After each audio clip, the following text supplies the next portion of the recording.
कि इतना इतना माँ होना इतना ग्लोरीफाइड कर दिया। मैं सोचती थी कि माँ माँ, मेरे अपने केस में ही, जैसे कि मेरा भी शादी हुई तो शादी का बाय प्रोडक्ट तो बच्चे तो होने ही होते हैं। वो तो जो पति को है उसको माचो मैन बताते हुए 9 महीने में अगर प्रोडक्ट डिलीवर हो जाए वो बिल्कुल ही माचो मैन है।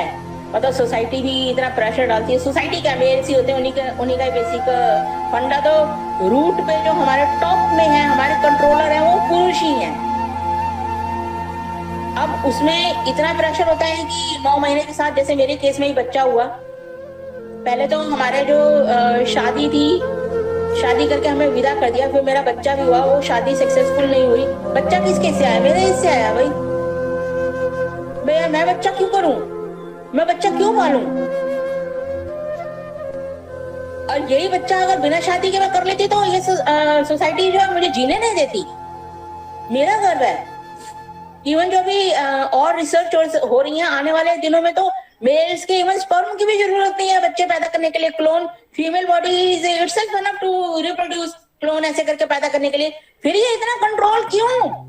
एक तरफ आप कहते हो कि पूरक है भाव, अरे इतना पूरक है, वो पूरक हटा दो भैया, हमें अपने आराम से जीने तो, हम अकेले ही पूरे हैं।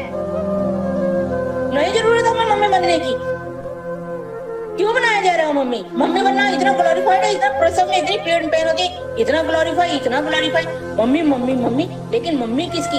अगर वो मम्मी किसी अनसर्टिफाइड स्पर्म डोनर, जिसको कि पैट्रियार्की में पति कहते हैं, जो कि पिता और भाई ढूंढ के देंगे, उसके अलावा हम किसी से बच्चा करके देखें, फिर मम्मी गई तेल लेने, फिर उस मम्मी की जो दुर्गति होगी, उस बच्चे के साथ इतनी दुर्गति होगी उस मम्मी की, जिसका कि मतलब दोनों की जीवन दुर्गति हो जाएगी।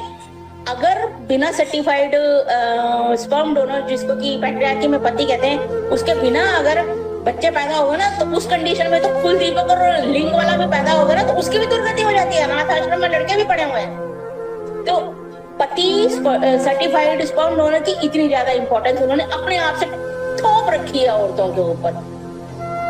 आप शादी से पहले भी सेक्स, उनको गर्लफ्रेंड चाहिए, शादी के में पत्नी भी चाहिए, शादी के बाहर गर्लफ्रेंड के बाहर भी चाहिए, और शादी के बाद तो वो तो कभी अकेले रहे ही नहीं, उनको हमेशा कोई ना कोई साथ साथ चाहिए।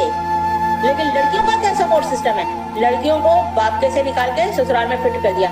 मतलब पहले तो हमारे जो पेरेंट्स हैं वो हमारे पे बिल्कुल सीसीटीवी कैमरे की तरह रखे रहेंगे कि इनके कहीं और अफेयर्स नहीं होने चाहिए, कोई लव अफेयर नहीं होना चाहिए, कोई ये नहीं होना चाहिए, वो नहीं होना चाहिए। उसके बाद से जब हमारे पेरेंट्स इतने कंट्रोल में रखते हैं, फिर उसके बाद हमें ससुराल में विदा कर देते हैं। वहाँ इतने सीसीटीवी होते हैं, वहाँ तो वहाँ ही जहाँ हम अपने माँ बाप से बात करने की इजाजत नहीं है, वहाँ हम 497 कहाँ से कर लेंगे?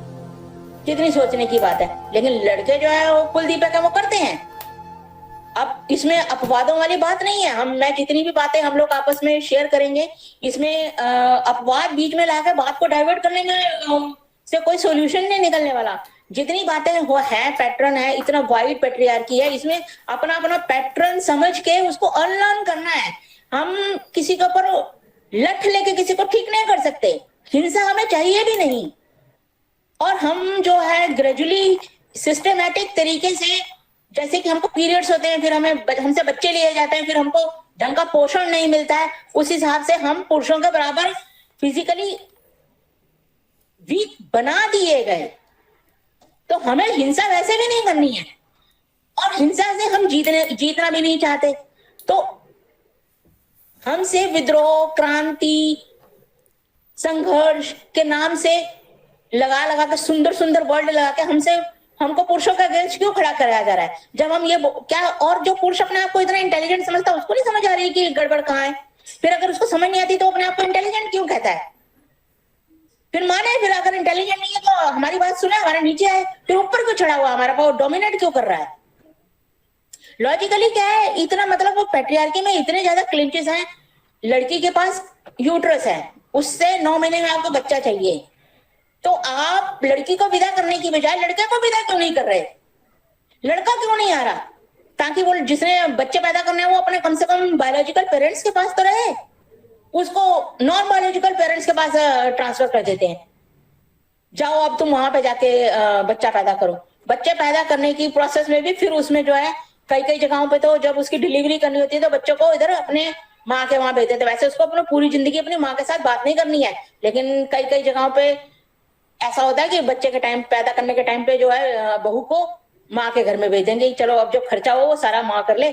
अब खर्चा कर लेगी ना, फिर हमारे पास मतलब कुलदीपक तो ससुराल वालों को चाहिए, लेकिन उसकी जो फाइनेंशियल एक्सपेंसेस हैं वो उनकी भरसक कोशिश रहेगी कि वो लड़की के माँ बाप बियर करें।